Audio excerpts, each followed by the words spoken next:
Alrighty, everybody. I want to say hello. I'm going to do something a little different tonight. This is not necessarily an episode of what do you call it? The gospel truth. Although you got it in the little banner up there. But it is going to be something interesting. I get questions a lot, so as I'm checking on all my connections here, making sure everything's good. I want to say a few things. I get a lot of questions daily, actually, by several people. Some people like me, others don't. There's rarely anybody in between, so that's okay. I understand. I understand how this goes. There are a lot of reasons why I don't have the opportunity to spend the entire day answering questions. So we're going to talk about this one question by a viewer slash reader, follower, whatever, Lorrie White, and she asked me several questions. Matter of fact, I need to pull this up here. Let me see if I can figure out how to do this. So. Anyway, these questions I get, see all messenger. I'll get this figured out here quickly. I should have done this before I started up. So I get lots of questions, and it's just about impossible for me to answer these questions. What you have to understand is I'm not. You might be asking one question, and I have lots of other people asking me multiple questions or trying to contact me or whatever. Not to mention, I work. And I literally work 12 to 16, 18 hours every single day, Sunday included. And so that makes it pretty rough. So that's kind of tough on my schedule. So just saying. So, but I try to fit in as much as I possibly can, and I do. I do want to answer questions, so I'm open to do that as much as I can. So I'm still trying to bring this up here. So how do I do this? Oh no, it's not in Messenger. Sorry, I'll figure this out. Maybe I can do it right here. Let's try this. Nope, that's not it either. Of course, that's a tiger of another stripe right there. I'm finding it. Just bear with me. I literally just walked in the door. So, okay, Lorrie, let me put it this way. Not all of your questions are going to fit in the title, so you just have to be a little understanding. I'm still trying to find this because I have no intention of misrepresenting anybody, although that's not what I get when I get online. When people talk about me, they let me have it. They don't care.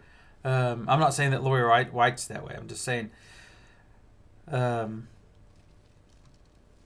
this isn't it either.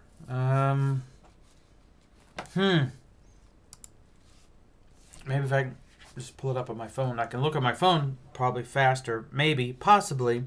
So I appreciate you guys being patient, and Lorrie too being patient. There is a difference between.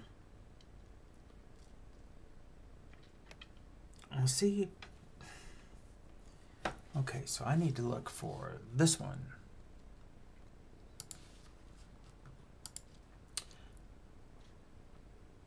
Okay, let's try this one.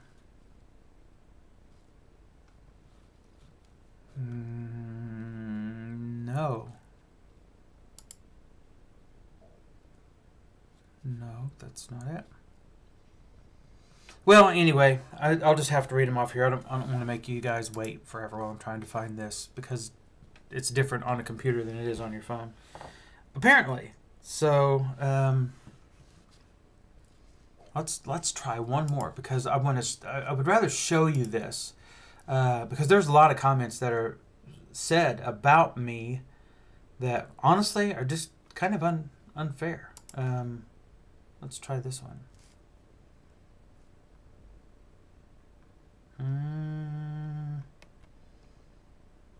Okay, well, that's not it either. Okay, well, let's address this. Okay, so we'll just address this. Let me transition to this here. Okay, so I'll show you this. So this is one that's a couple hours ago. Says John Watson has accused me of blasphemy. Now the reason I did this, and I did, and I believed that she does blaspheme. Everyone who blasphemes, who denies the Lord and what He says, is a blasphemer. Now, let me point something out to anyone who really cares. The simple fact of the matter is, I'll have to check back and forth every once in a while. Simple fact of the matter is, she called me a blasphemer. And, I mean, I'm not here to go back and forth, but I'm simply making a point, and I want to answer this. So, I don't call people a blasphemer to call them a name. I call them that because that's what they're doing. And Lorrie and anyone else who says that Jesus did not mean this, now listen to this. Matthew chapter 16. This was she didn't like this, but this was my part of my point about how she blasphemes. Matthew 16, 27 and 28. The Son of Man is about to come in the glory of His Father with His angels, and will then repay every man according to his deeds. Truly I say to you, there are some of those who are standing here who will not taste death until they see the Son of Man coming in His kingdom. So to deny that Jesus said that there would be people still alive to see Him coming in His kingdom, and that Him coming in the glory of His Father and His angels and repaying, that's judgment, by the way, repaying every man according to his deeds, is about to happen. That's blasphemy. Now, here's the reason I say that's blasphemy. In Matthew chapter 12, this was the whole point here. Okay? And this is still in context, actually. It's all in context, but you've got Matthew chapter 12, Jesus healing this man on the Sabbath. And the Pharisees came to him and said, oh, no, you can't do that. And they doubted whether he could do it and how he was doing it and so forth. And notice here in verse 30, this is Matthew 12 and verse 30. He who is not with me is against me. Now, either you're with the Lord or you're against the Lord. So there's not an in-between. You're hot, you're cold. If you're in the middle, you get spit out of God's mouth kind of deal, right? So either you're with me or against me. He who does not gather with me scatters. Therefore, I say to you, any sin and blasphemy shall be forgiven people, but blasphemy against the Spirit shall not be forgiven. Whoever speaks a word against the Son of Man, it shall be forgiven him. But whoever speaks against the Holy Spirit, it shall not be forgiven him, either in this age or the age to come. So we are living today in that age to come. So they were living under that age. The age of Moses came to an end in 70. And we are living in post-70 age to come. So that's the age that was to come. We're living in it currently. And it's eternal age. So, here's how blasphemy occurs. Blasphemy occurs when a person rejects the miracles of Jesus. Now, Jesus said, I'm coming in your lifetime, speaking to the people who are standing there 2,000 years ago. That's blasphemy. To say, no, that's not what He meant. That is blasphemy. And anyone who does that, if you think I'm wrong about this idea of Jesus and His miracles and things, you simply do not understand the whole point about miracles and the fulfillment of prophecy. Every miracle, every prophecy was pointing towards the time when Messiah would come and fulfill the 7 feasts in the first century, in their lifetime, when He said it would happen. If it didn't happen in their lifetime, and people today want to explain that away, that is blasphemy. Revelation chapter 9 and verse 19 and verse 10, the last portion of that says the testimony of Jesus is the spirit of prophecy. So when someone denies that Jesus fulfilled the prophecies in the time that He said He was going to fulfill them, that's blasphemy. And that's the reason I said that. Let me transition back over here. I hit the wrong button. And that's the reason I said that. Now, I sincerely doubt that Lorrie or anyone else would have ever explained it that way concerning me. I'm used to just call it a blasphemer because I'm a preterist. So whatever. So there you go. You can read that.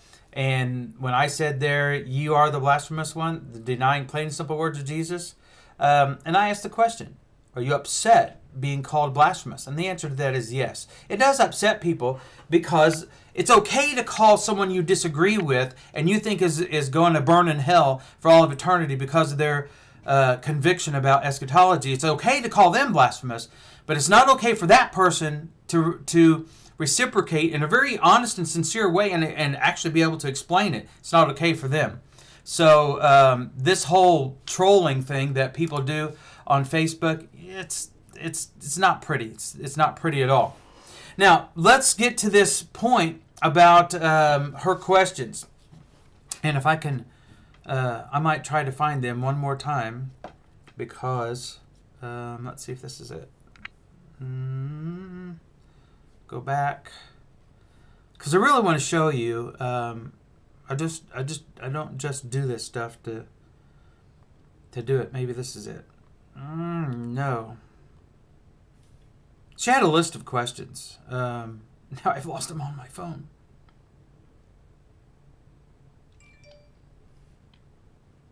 Okay.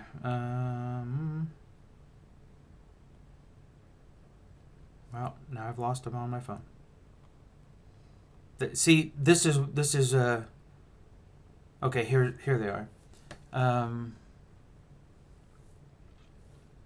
Here's the first question.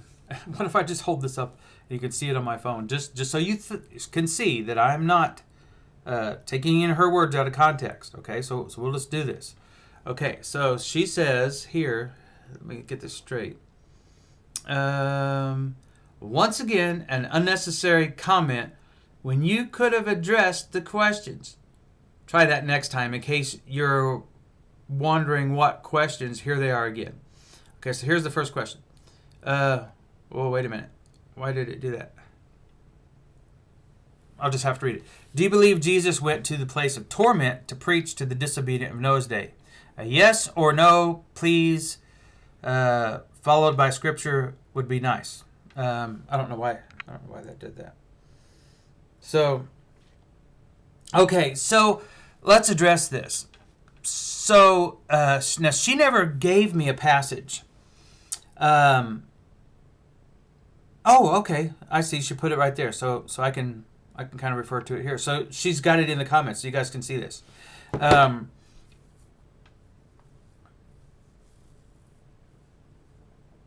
The reason I couldn't address these questions because I cannot do the thumb thing and turn wrenches and all the other stuff that I'm doing all at the same time. So, and I'll be an hour on this video easily. So multiply that by the hours it would take to type it all out. Yeah, not going to happen. So hello to everybody that's watching, by the way. I see several people joining. So I'm glad for that. Okay, so she never gave me the passage. And Lorrie, if you're still watching, then please, you give me the passage that uses the word torments. Okay? And I'll just do what I think.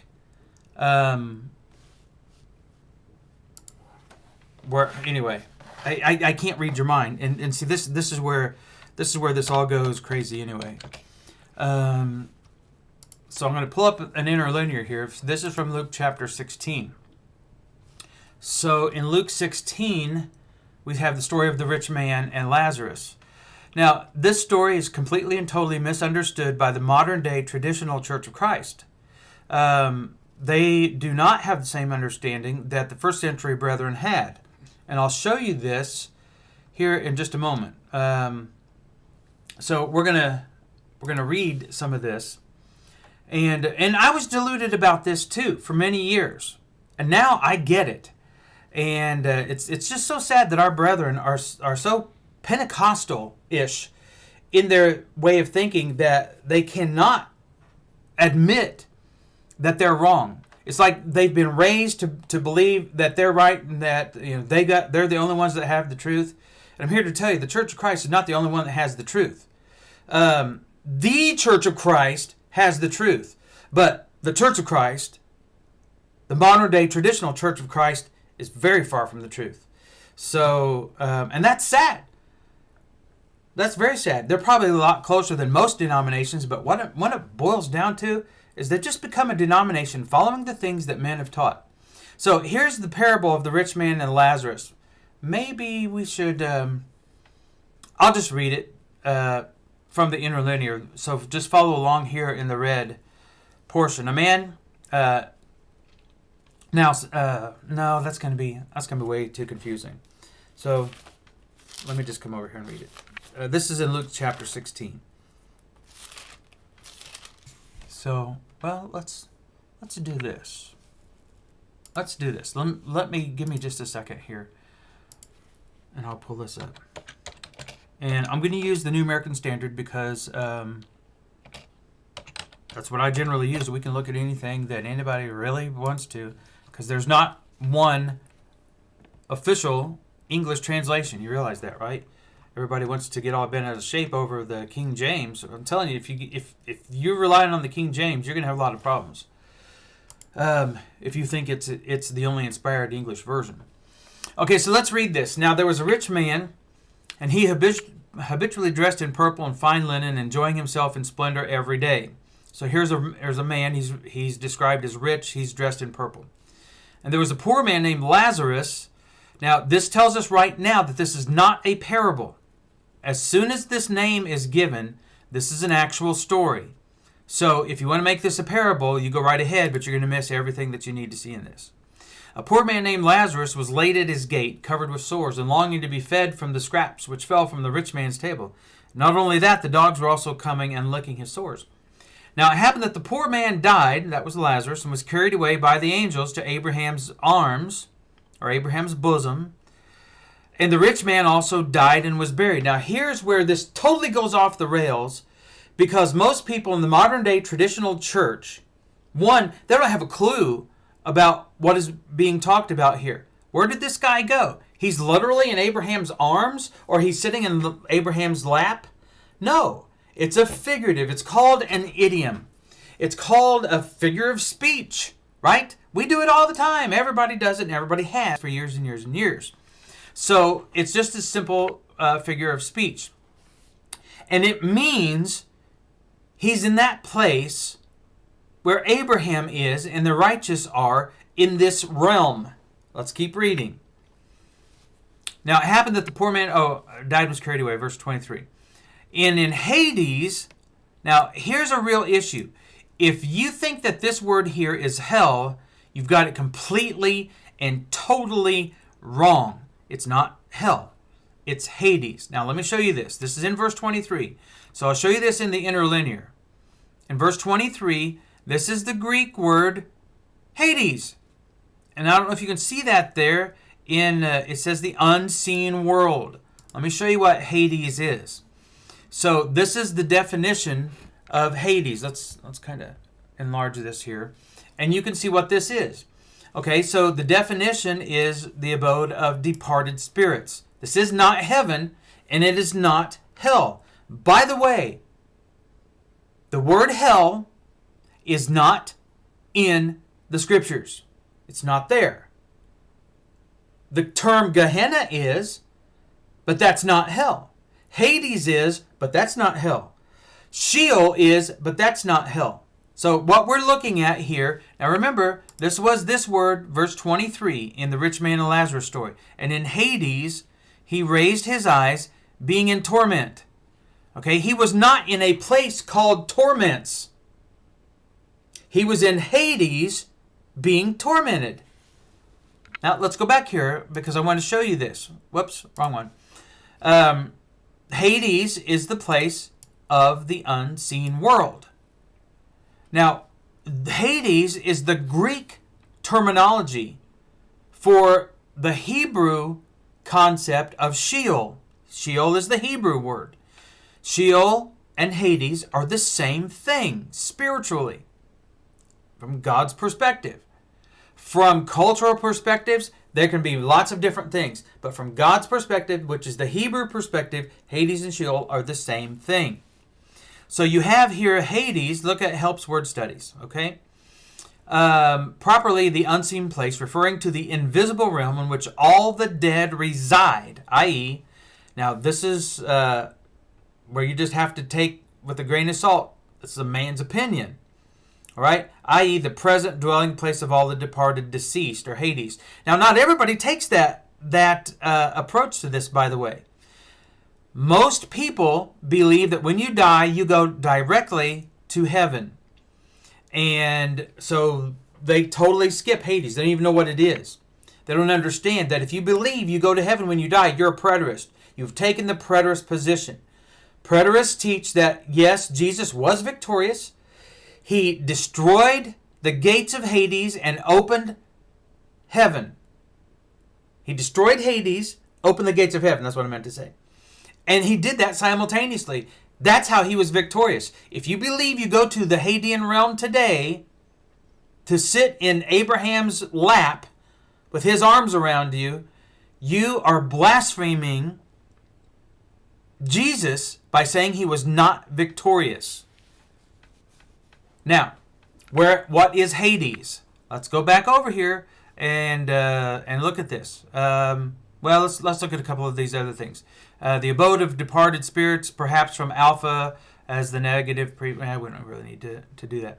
Look what Thayer says about this. A proper name Hades, Pluto, the god of the lower region, so in Homer.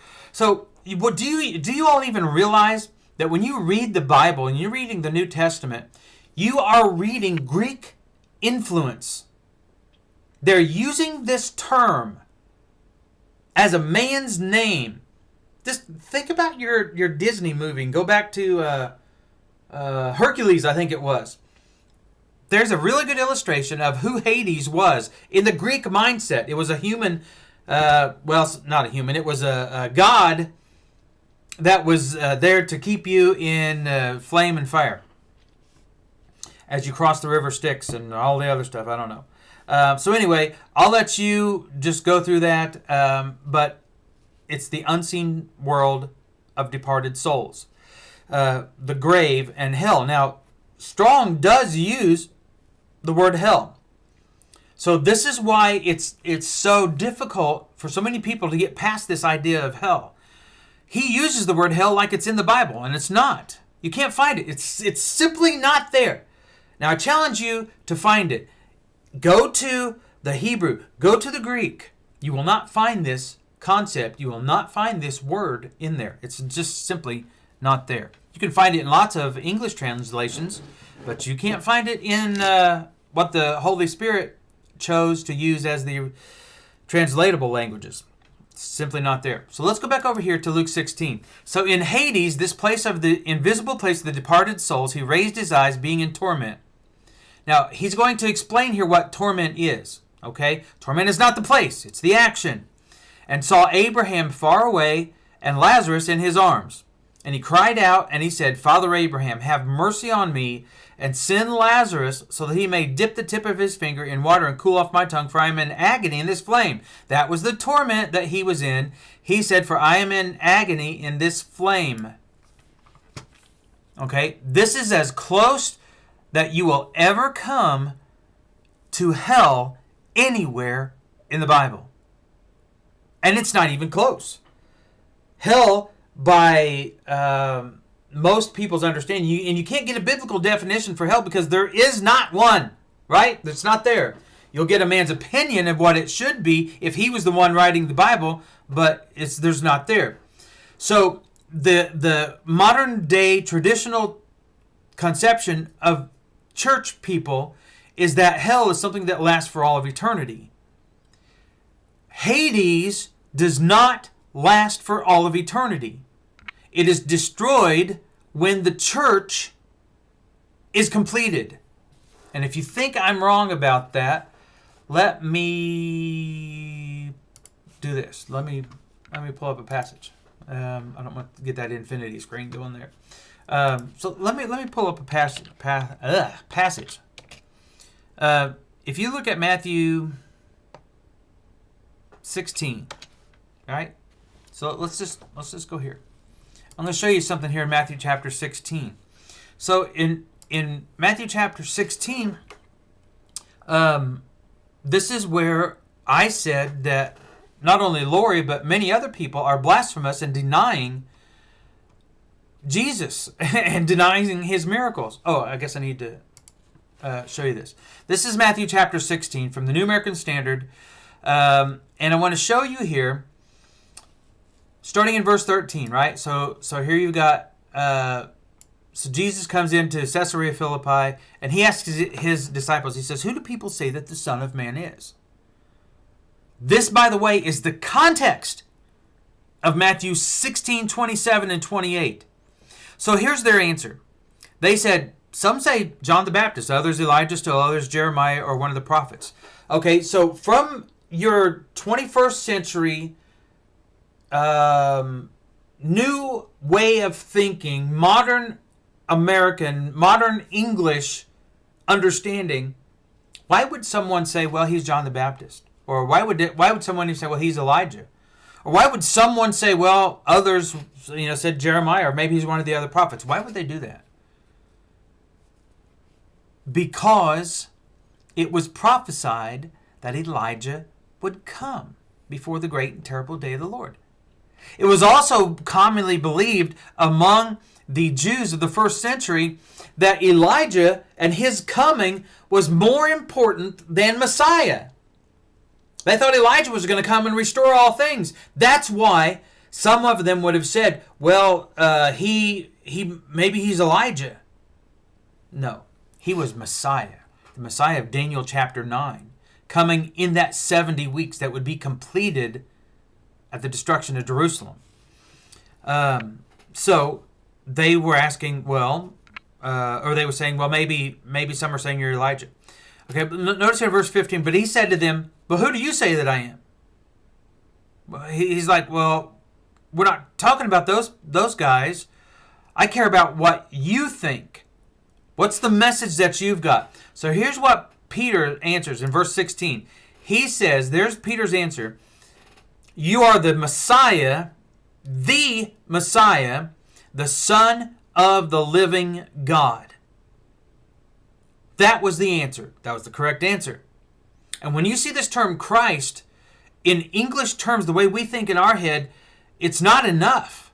You need to understand he was the Messiah. Now keep in mind the reason this is important, that he is the Messiah, and Peter was answering this correctly, that you are the Messiah, is because there were many Messiahs.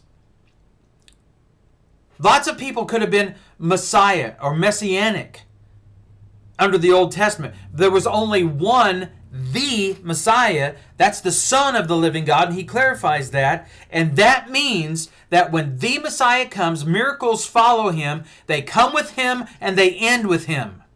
They come with his first coming, they end with his second coming. That is Scripture 101. The Pentecostals get it. That's why they are so much looking forward to the coming of the Lord. But they believe that they can speak in tongues and do all of these other things. And so they get the concept. Their timing is just way, way off. Their timing is broke is what it is. So Peter answers them, you're the Messiah. You're the Son of the living God. So Jesus said, blessed are you, Simon Bar-Jonah, because flesh and blood did not reveal this to you, but my Father who is in heaven. Flesh and blood didn't reveal what? That he was the Messiah. Well, is Messiah? Who is Messiah? When was Messiah to come? You do realize, right, that the Scriptures teach that Messiah was prescribed to come at a specific time. Yes, he was. And I say to you, I'm still making this point about Hades, so we don't want to get too far off the point. I say that you are, upon reader, let's try this again. That you are Peter, and upon this rock I will build my church, and the gates of Hades will not overpower it. Now, if you want to follow the King James here, and you would say, well, the gates of hell will not overpower it, then you got a real problem. You got a huge problem. Because when the church comes about, when Jesus finishes building his church, he says, I will build my church. This is in the short to come future. I will build my church. Was the church complete when he was on the cross? Answer the question. Was the church complete on the day of Pentecost? Answer the question. If that's the case, then you've got hell being destroyed on the cross, which means you believe there's no hell. So you're going to have to see this as Hades. And here's your second problem. If you have Hades being destroyed on Pentecost, then that means Hades was destroyed and heaven was opened on Pentecost, which that cannot be either. But if you're going to follow the modern day traditional teaching in among churchianity today, then those are your only two options. The third option is the truth, which is the fact that when the church was built, we believe that Jesus meant what he said. When the church was finished and established and mature, Hades was destroyed and heaven was open. That would happen in 70. And here's what we see at the destruction of the temple. That the temple was the sign that these things had taken place. So here's what we see in verse 19. I will give... Whoops. Let me do this again. What is going on here? Let's try this. Oh, well, I'll just read it. I will give you the keys of the kingdom of heaven, and whatever you bind on earth shall have been bound in heaven, and whatever you loose on earth shall have been loosed in heaven. What were the keys that he had? It's the gospel. The church was being built. Peter preached the first gospel sermon on the day of Pentecost. The gospel is that which men and women hear, they obey, and it saves their souls. And that's what was established in heaven. Listen to this. I will give you the keys of the kingdom of heaven. Heaven is going to be opened. The gospel is opening it. The church is opening it. When the church is complete, the gospel's been preached, heaven is open. Hades is destroyed. And whatever you bind on earth shall have been bound in heaven. This is God's plan from the beginning. So, let me transition back here to this so I can take a look at what we got going here.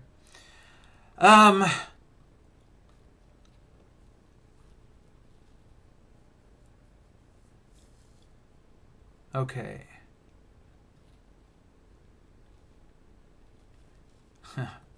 I don't know. Michael Erickson probably just... I'll say this. I think God loves Michael's soul. I'll leave it at that. Here we go. Let's continue addressing Lorrie's comments here. Of course, now they're gone even here. So do I believe that Jesus went to the place of torments to preach to the disobedient lost of Noah's day? Okay, we've only addressed the first part of her question.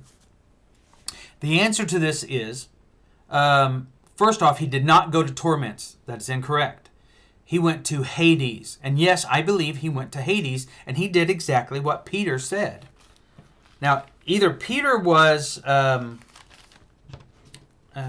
me do this so I don't lose this here. Either Peter was wrong under inspiration, which so many people truly they're much more comfortable with the thought that the apostles can be wrong, or that they can incorrectly say something, or they can influence people to believe something that's wrong under inspiration. Where did that one come from? I thought the Church of Christ taught, hey, we'll follow the Bible wherever it leads. Well, that's exactly what I did. So, no, he did not go to torments. Yes, he went to Hades. He went to the Hadean realm. By the way, if you understood first fruits and the first fruits sacrifice, you would understand Hades a whole lot better. But we don't even have time to get into that. But you really need to study the 7 feasts and see the typology there. Now, I want to show you here in 1 Peter chapter 3. In 1 Peter chapter 3, you tell me, okay? You all say, and I'm not just saying this about Lorrie. Let me say this about Lorrie. Lori's one of the few people that I come across on Facebook that has a halfway decent attitude. I'm not saying that to be detrimental or anything. She'll at least go back and forth, and she doesn't answer a lot of questions. She doesn't give a lot of biblical proof, but that's okay because she's trying to figure things out. It does get a little irritating when people don't answer questions. I'll just say that. And they do nothing but ask questions, and they are constantly accusing you of saying something that you did not say, which I never said, nor do I believe that Jesus was a thief. But the people who put him on the cross said that he was, and to them and everyone walking around, he would have been nothing but, if it not for his spiritual sacrifice, he would have been nothing but just another thief on the cross. And you take that for whatever you want, and I'll never apologize for it. Okay, so here we go. In verse 13, ready for this? This is 1 Peter chapter 3. Who is there to harm you if you prove zealous for what is good? But even if you should suffer for the sake of righteousness, you are blessed. Actually, let me see if I can pull this up here. First P.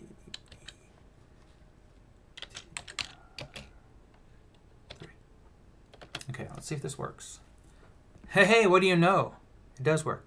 I'm sure there's a way to get apps where you can actually do this, but I'll just read it off here so I can highlight things and show you. So this is 1 Peter 3, verse 13.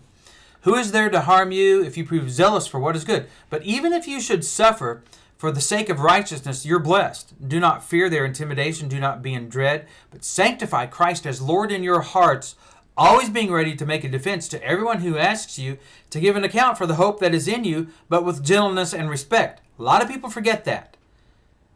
Howard Denham actually told me that he believed that the Bible demanded that you call people names. Really? Christ did it. Okay, you become Christ and you go right ahead and do that. Anyway, with gentleness and respect, and keep a good conscience, so that in the thing in which you are slandered, those who disparage your good behavior in Christ will be put to shame.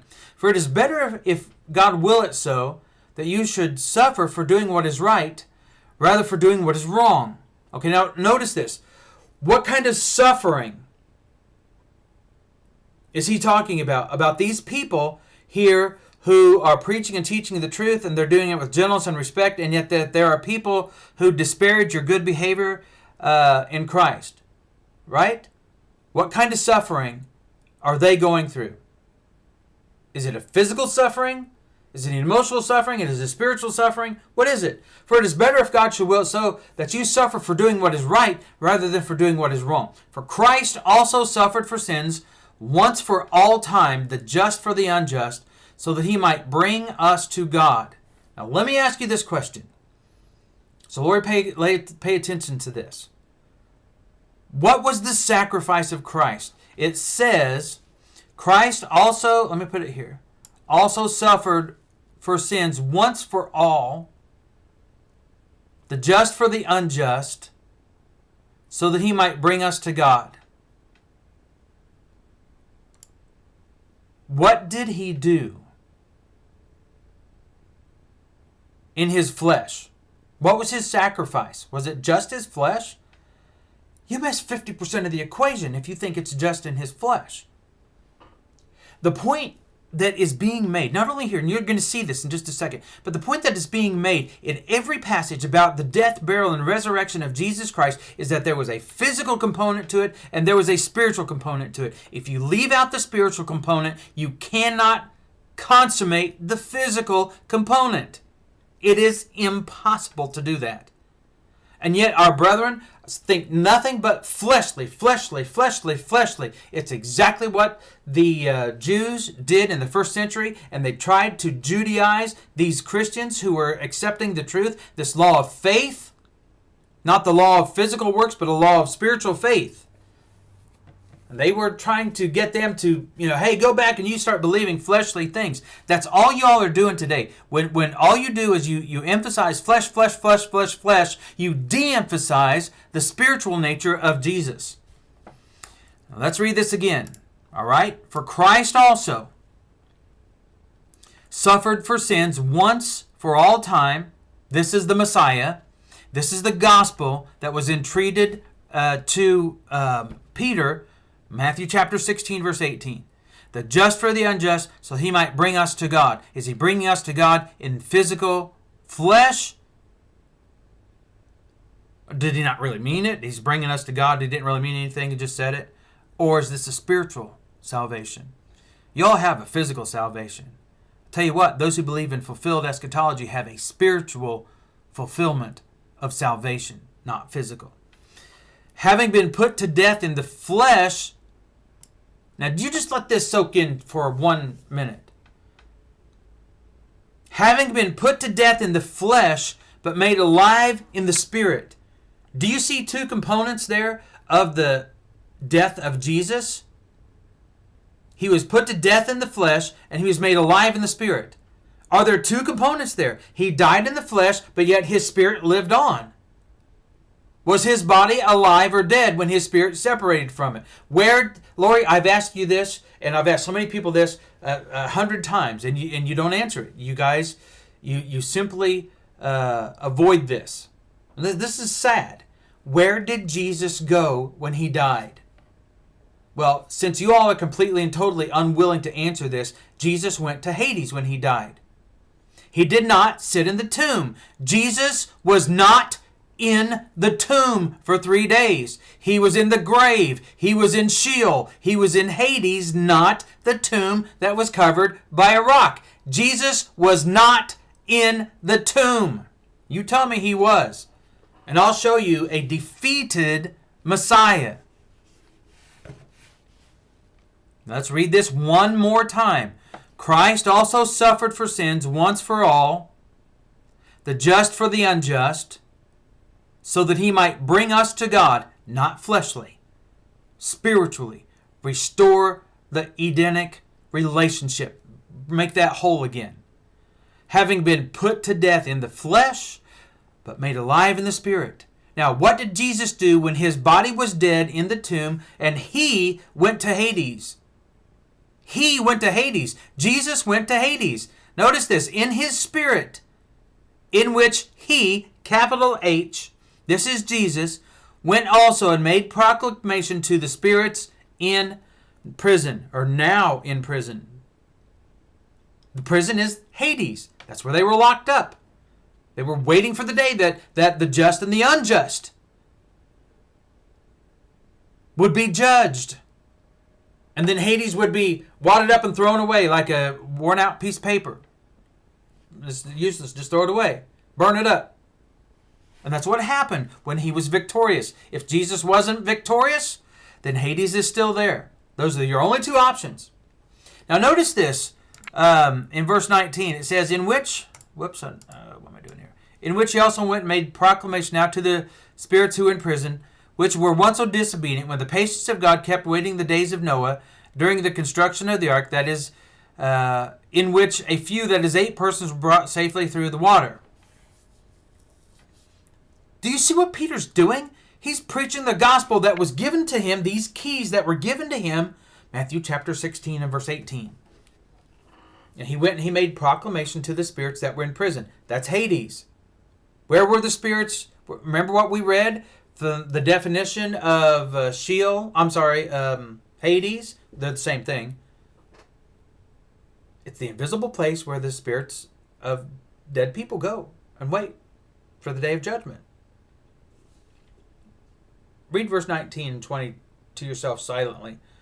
You can read it out loud because I can't really hear you while I take a drink.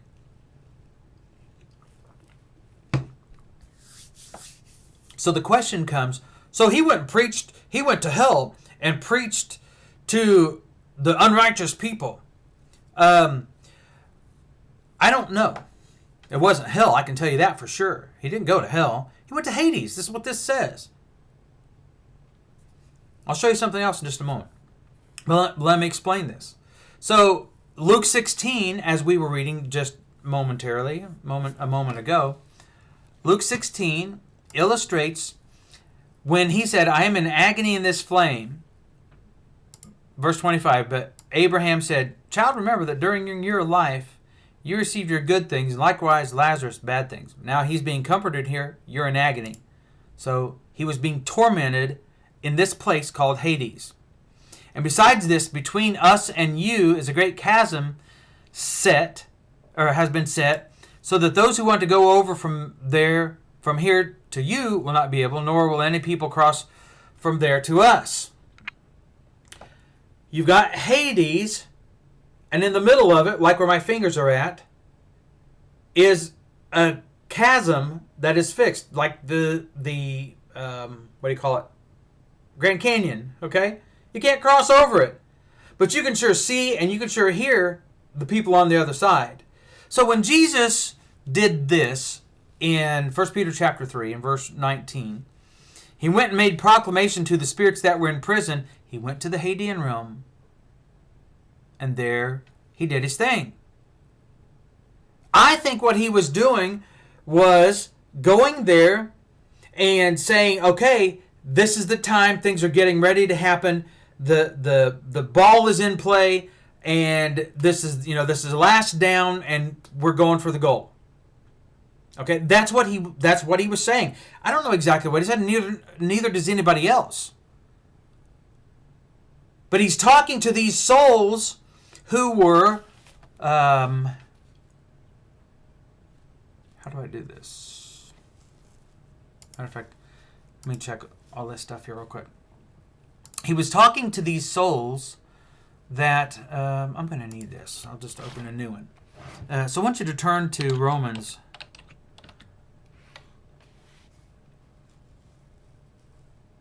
And of course I misspelled it. Let's do this. Romans 13, NASB. That stands for,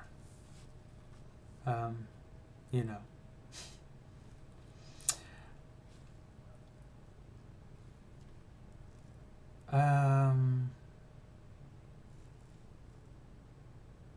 Oh no, this is wrong. I need a different. This is Romans 5. Okay, I might go to later in the book in a minute. Okay, so in Romans chapter 5, let me bring this up here. So this is Romans chapter 5. Okay, so this is in conjunction with what we're talking about here from 1 Peter chapter 3, right? So these people, when the patience of God kept waiting in the days of Noah, during the construction of the ark, in which that is 8 persons were brought safely through the water. Okay, let's point something out. What are these people? Okay, you got to go back to the beginning. Go back to Genesis 1, Genesis 2, Genesis 3. And you've got Adam and Eve falling in the garden. They became lost. They lost their soul when they sinned. That was the death that came upon them the day that they ate thereof. If their eyes were opened the same day, then they died the same day. Can't have it both ways. You have the serpent teaching, surely you will not die the day you eat thereof. And you have Yahweh teaching, surely you will die the day you eat thereof. So you get to choose. You're going to teach what Yahweh taught, or you're going to teach what the serpent taught. So these people, when they were separated from God, or when they sinned, they were separated from God forever, until Messiah would come and fix the problem. Now, here's the deal. In Romans chapter 5, this is Romans 5 is where we're at. See, Romans 5. Notice here in verse 12, therefore, just as through one man sin entered into the world, and death through sin. This is what I just talked about. So death spread to all mankind because all sinned. Then you've got Noah coming along, right? And then at the time of Noah, all of mankind had become so corrupt because of the influence of the serpent, or the shiny one, the glimmering one there who deceived Eve. And they'd become so corrupt that by the time Noah comes along, guess what? God says, well, we're going to have to take all these guys out because they're so evil, they're so corrupt. And that's what happened. So what happened to all the souls of all those people? Okay? You tell me. Well, someone says, wants to be really persnickety about it and say, well, it was just preaching to the people that were at the time of Noah. No, it's a Hebrew idiom. It's a way to express exactly what we're getting ready to look at. For until the law, sin was in the world. But sin is not counted against anyone when there is no law. Nevertheless, death reigned from Adam until Moses. What was the death that reigned from Adam until Moses? And does this mean as soon as Moses was born, there was no more death? Death wasn't reigning anymore? Was this physical death or is this spiritual death? There's the only two things that you can choose. Physical or spiritual death. Listen to this. Nevertheless,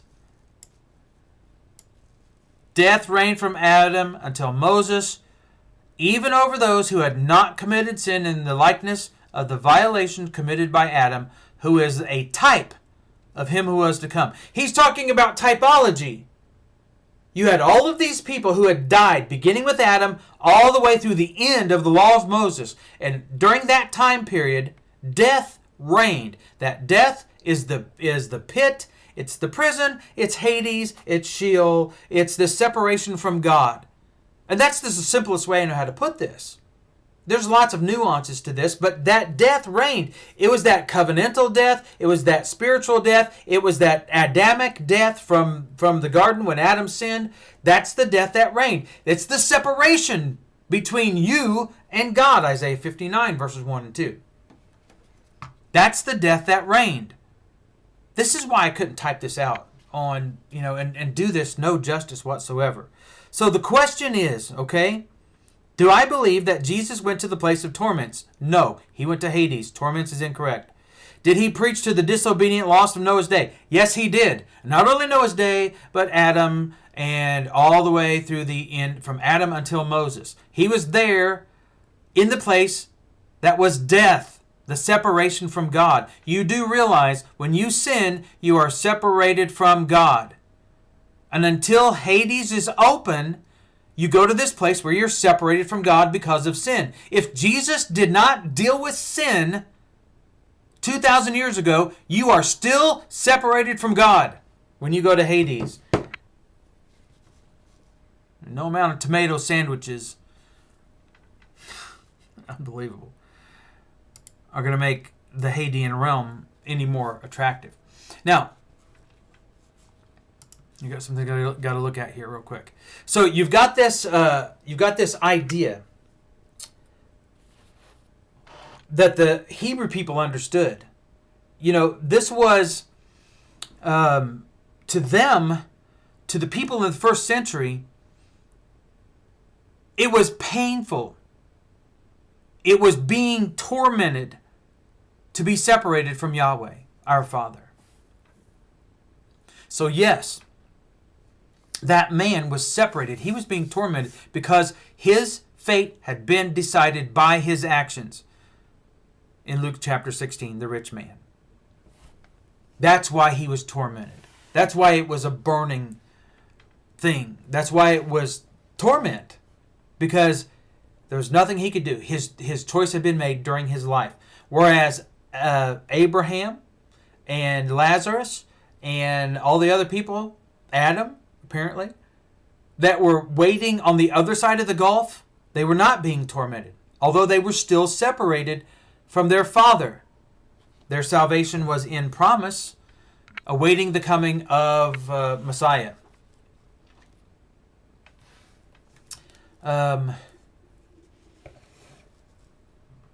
Okay, let me show you all something. Okay, I'm just going to address this real quick.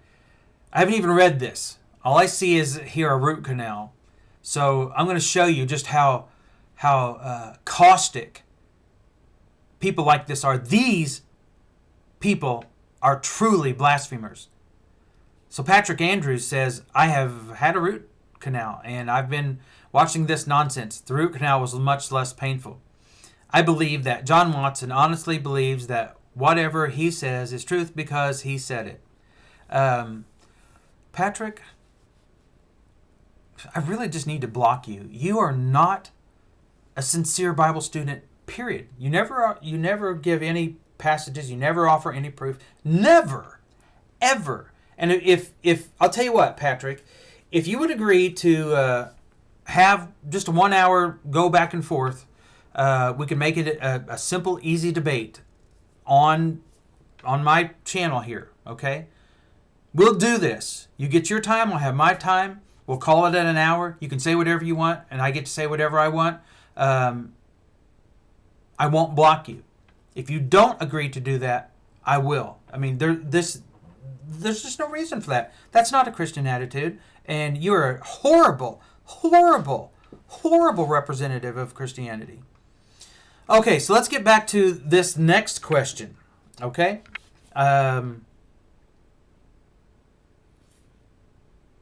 Do you believe there is a great gulf fixed between the saints and those in torment? So I already answered that. So yes, I think there was, but no longer, because it was destroyed when Jesus was victorious. Was Jesus victorious in the first century? And if so, what was he victorious over? Death? Hades? Do you believe one can cross from one side to the other? No. Once you're there, you are there. But no longer, because it's destroyed. It's gone. Okay, let me show you this, by the way. I can do this, and I can type this in here. So, okay, so I keep saying that death and Hades has been destroyed. I showed you in Matthew chapter 16, verse 18. Jesus said, I will build my church, and the gates of Hades shall not prevail against it. Now, if you want to say hell, you go right ahead, because that's a whole lot thicker bag for you to get your wet bag for you to get your way out of than putting Hades in there. But either way, I want to show you here in Revelation chapter 20. This is why I say that Hades has been destroyed. So in Revelation chapter 20, here's the first verse. I saw an angel coming down from heaven, holding the key of the abyss and a great chain in his hand. You had the keys to heaven to open heaven. You got the keys to this abyss. All right? I don't know. I'm just saying. Do you see? And he took hold of the dragon, the serpent of old, who was the devil and Satan, and bound him for 1,000 years. And he threw him into the abyss, and he shut it, and he sealed it over him, so that he would not deceive the nations any longer until the 1,000 years were completed. After these things, he must be released for a short time. So you want to say, well, the premills are right. So, Lorrie, this is where the Church of Christ struggles big time over the 1,000-year reign. Because the premills, they want to say at the end of the 1,000-year reign is when Satan is loosed. Because they don't understand the terminology that is here. The terminology, it doesn't mean, well, all these things are taking place and then this happens. This is one event. Okay? You've got the 42 months, the time, times, and half a times from Daniel chapter 12. That's one event. It's not one day. It's one event. The coming of the Lord was not just one single day. Think about this. When Yahweh judged Egypt, was it one day? Or was it an event, a time period? So we get that. We should get that. I mean, that's not a mystery. So when this event is taking place during this time, these 1,000 years are completed. After these things, he's released for a short time. Then I saw thrones, and they sat on them, and judgment was given to them. And I saw the souls of those who had been beheaded because of the cause of Christ. This is obviously, things are wrapping up. Their testimony of Jesus because of the word of God, and those who had not worshipped the beast or his image, and had not received the mark on their foreheads and on their hands, and they came to life, and they reigned with Christ for 1,000 years. The rest of the dead did not come to life until the 1,000 years were completed. This is the first resurrection. Blessed and holy is the one who has a part in the first resurrection. Over these, the second death has no power. What's the second death? I mean, we could get into all the symbology here and all this, but just keep this simple. What's the second death? The second death has no power. It's when you're separated from God and you can't get out of there. You can't cross the gulf. You can't get out of there. That's exactly what Luke 16 said. But they will be priests of God and of Christ and will reign with him for 1,000 years. I believe the saints in the first century were reigning with Christ They were the last generation before the coming of the Lord and the new covenant. They were reigning with Christ. Simplest way I know how to put it. When the 1,000 years are completed, Satan was released from his prison. He will come out to deceive the nations which are at the four corners of the earth, Gog and Magog. That's Ezekiel 37. It's not some mystical battle. It's just talking about a battle. To gather them together for the war. It's a specific war. The number of them is like the sand of the seashore. And they came up upon the broad plain of the earth and surrounded, listen to this, and they came up upon the broad plain of the camp of the saints in the beloved city, and fire came down from heaven and devoured them. What is the camp of the saints, the beloved city? None other than Jerusalem. If you want to deny that, go right ahead. I'm sorry about you. But anyway, so when was the camp of the saints, the beloved city, surrounded? This again is where the Church of Christ stumbles big time. Because you've got to have the city being rebuilt and surrounded before the end can come. And the simplest way to view it is the way that Jesus said. It's all going to come to an end. And then the beginning starts and never ends at the destruction of Jerusalem. And that being the sign.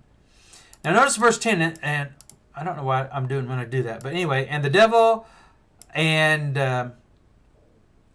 the devil who deceived them was thrown into the lake of fire. What's the lake of fire and brimstone? It's a lake of fire. It's where things are destroyed. Where the beast and the false prophet are also, and they will be tormented day and night forever and ever. Now, listen to this. So this is at the time when the camp of the saints is surrounded. Fire comes down and destroys the city on the broad plain of the earth after it had been surrounded. These events take place at that time. Then I saw a great white throne and him who sat upon it. What's the great white throne? It's the judgment seat, from whose presence earth and heaven fled. No place was found from them. At the time of the destruction of Jerusalem, when the city is surrounded on the broad plain, at the time of the war of Gog and Magog, the war, at the time of this judgment, at the time that the devil is thrown into the lake of fire, is the great white throne judgment. And earth and heaven flee.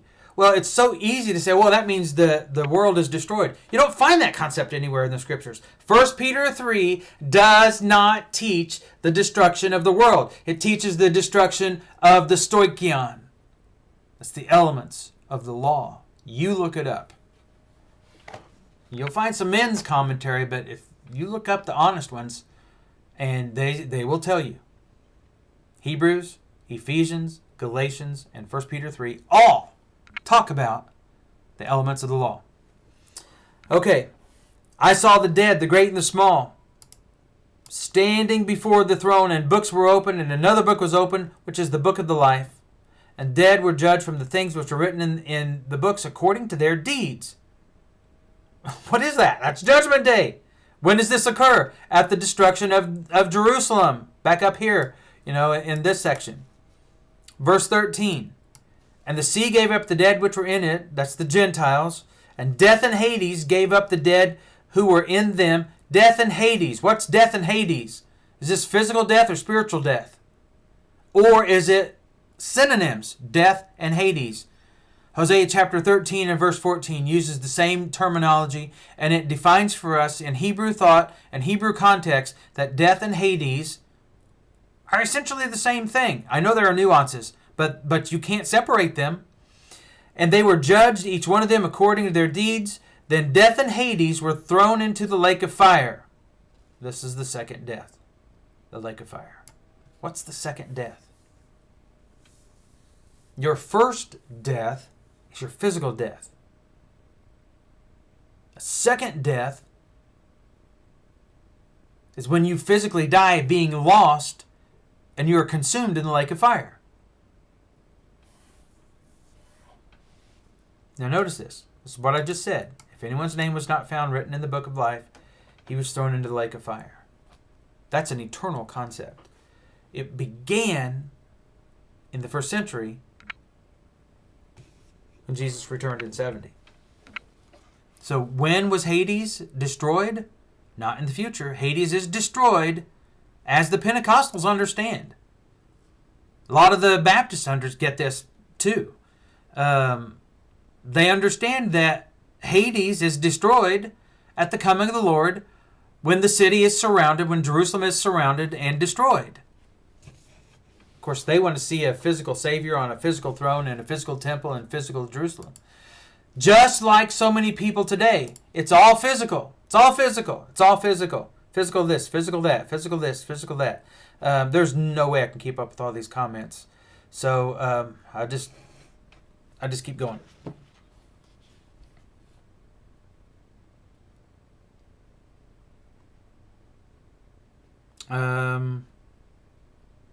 Do you believe after death comes the judgment? No, I don't. But yes, I do. But no, I don't. Okay, so you can misquote me on this all you want.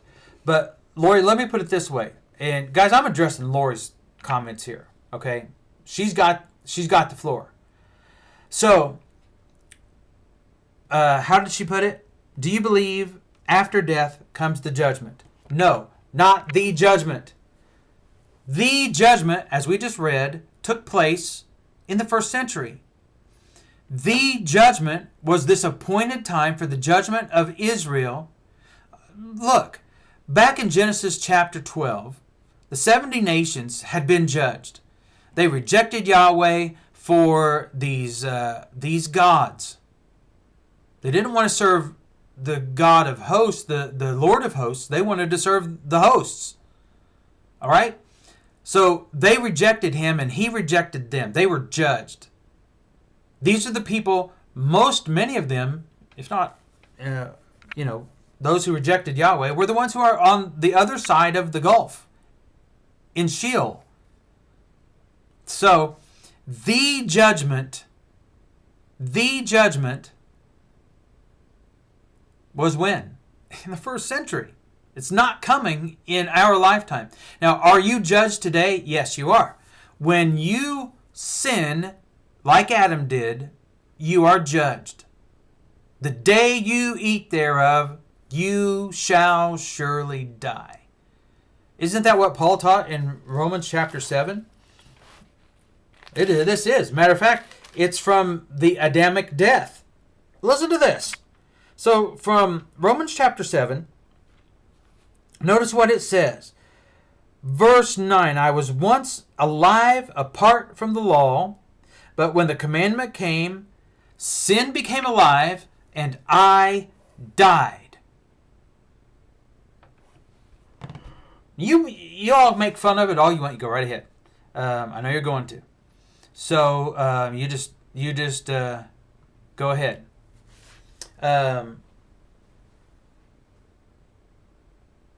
Did Paul die? He said he did. How did he die? Was it physical death? They're not concerned about physical death. The brethren of the 1st century loved their lives not unto death. Right? They weren't concerned about this physical death. They were concerned about being spiritually alive. Now, here is the rub for this, okay? Adam was created innocent.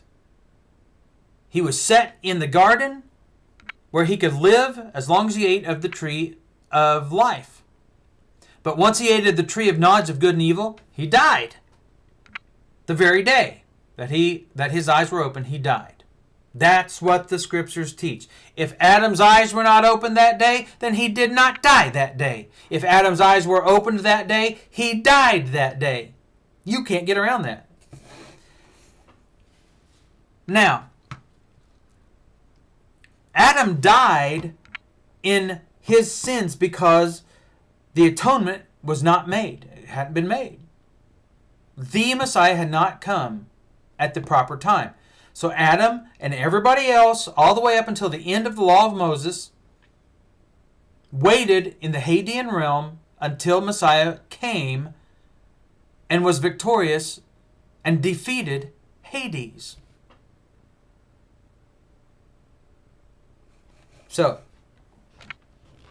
did Adam die the day that he ate? Yes, he did. Did Paul die when sin became alive? Yes, he did. It wasn't physical. So do I believe after death comes the judgment? No, I don't. Not the judgment. You are judged while you're alive. This is why a person needs baptism, by the way, people. If you are not baptized into Christ, you're lost. You're not in Him. You are not immersed in Him. You're not a part of Him. You're not clothed in Him. Galatians 3:26 and 27. You do not have the washing of regeneration. Now you can say all that you want. Well, I believe and I have faith. Sure you do. If you do, you're going to be baptized. You can't separate the two. You got the physical part of man, you got the spiritual part of man. You can't separate the two. And when you do, that's permanent. While we're here, there's a physical and a spiritual part. Jesus went through the exact same thing that you and I went through or had to go through, so on, so forth. There you go. So, let me answer this one more time.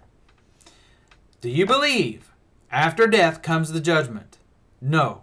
The judgment has occurred. It happened in 70, as we read from Revelation chapter 20. It was the war. It was the judgment. Okay. Well, so there's an hour and 11 minutes, and I still have some prep that I need to do for my sermon tomorrow, my blasphemous sermon that all you all think I'm just a blasphemer. Here's the point about this, okay? Since we're having this little conversation, here's the point. I have no choice but to preach what I read in here as the truth. I have no choice. Just like Lorrie or anybody else. I just want to be right. Now, Jesus plainly told his apostles he would return in their lifetime. I'm not going to doubt that. He said there are some standing here who will not die until they see me coming in my kingdom. Did they see him coming in his kingdom? Y'all like that C word, right? Jesus told Caiaphas, you will see me coming in my kingdom. He said, you're going to see me coming on the clouds of heaven. I believe he did. Either he did or Jesus was wrong. Jesus said the end would not come until the gospel had been preached to the whole world. Did the end come? Has the gospel been preached to the whole world? The scriptures proclaim that it is. And has been. Yeah. That's what I'm doing. Now, for those who want to say, well, no, Jesus didn't really mean that. That's not what he was saying, and God really can't tell time. I mean, he doesn't operate on time like we do. You're just explaining away the words of Jesus. Now, that's exactly the same thing that they did in the first century when they stood in that crowd and they shouted, crucify him, we have no king but Caesar. And they shouted it over and over and over. They denied witnessing the miracles.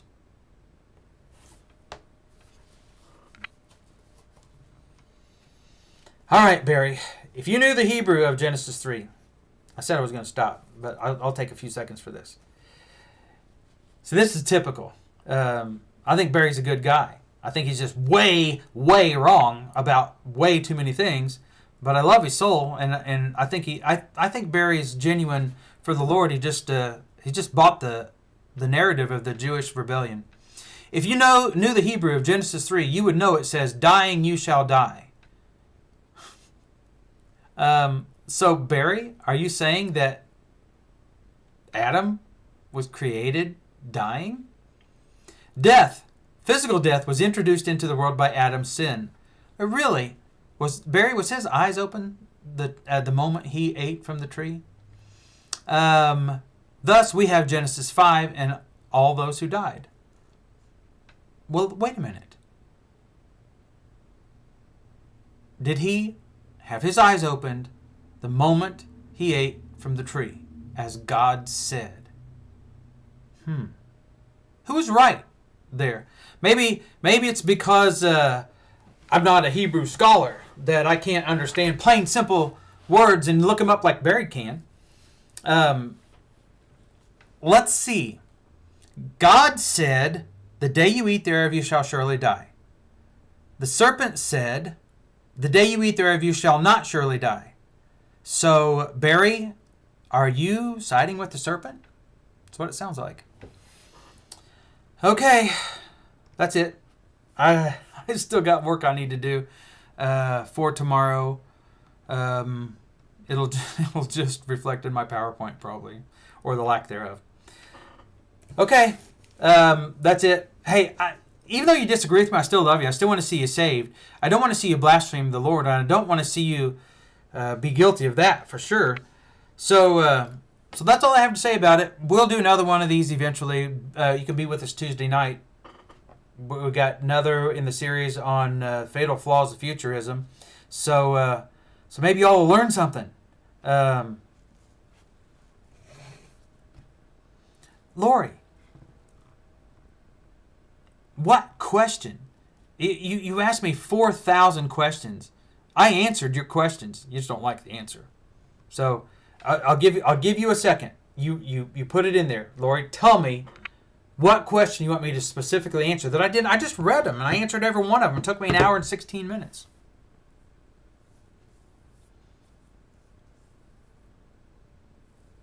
No, Lorrie, I think you are blaspheming the scripture. I'm answering your question. I think you blaspheme Yahweh and his son Yeshua when you reject his words. This is the exact same thing you say about me. There you go.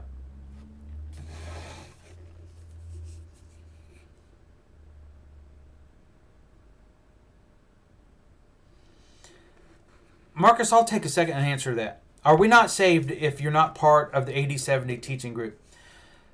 That's a little complicated because, like, there are people here that I'm looking here, and I think they are saved, even though they're totally wrong about what they believe. It's because their heart's in the right place, even though they misunderstand. And I think people can be saved that way. But eschatology is a big sticking point. If a person refuses, I mean, if you sit there, if you were there in the first century, okay, and you're watching Jesus grow this man's arm back, right?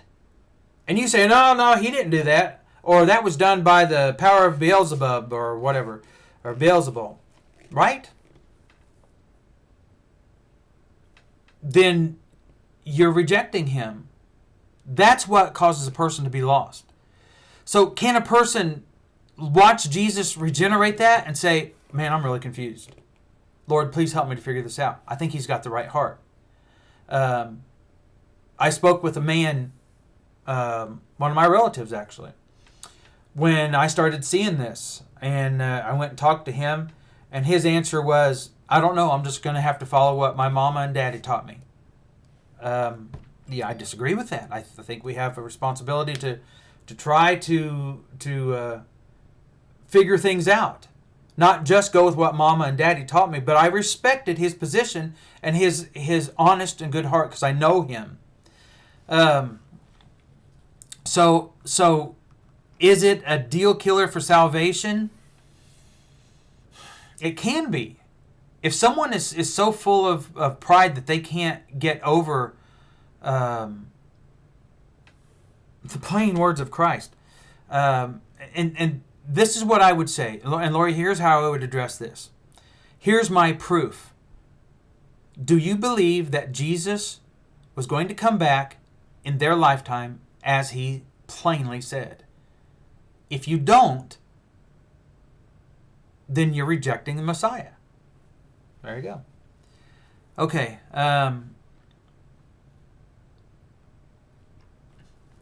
Lorrie, I gave you the answer. You just don't like it. And see, here's the thing. So many people in the Church of Christ, they're so black and white.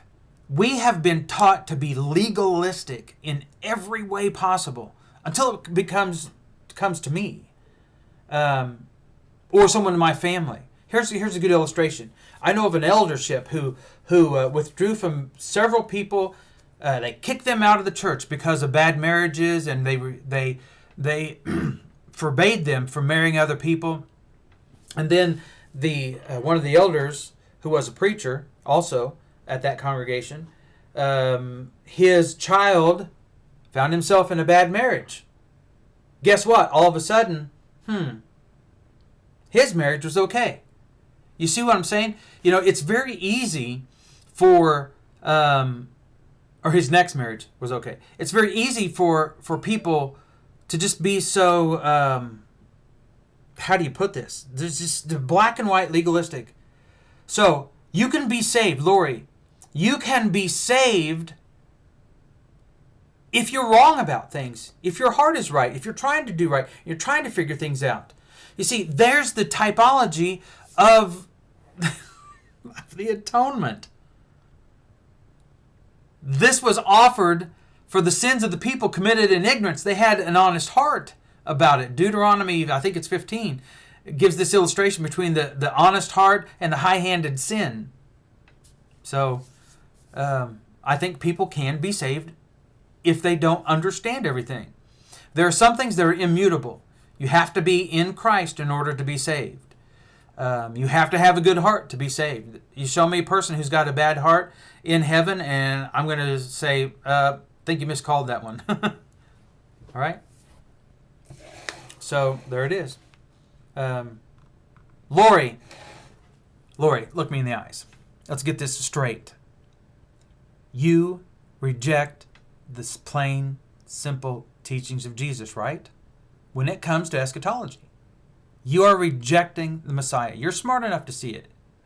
You've got a good and honest enough heart. The Lord's just going to have to deal with you for a while on it, and I'll be praying for you.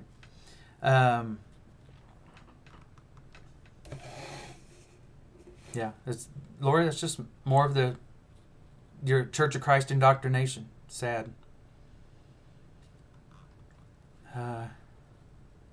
Michael, that's probably one of the only things you've ever said that is right. You don't even realize it. Okay. Well, anyway. Lorrie,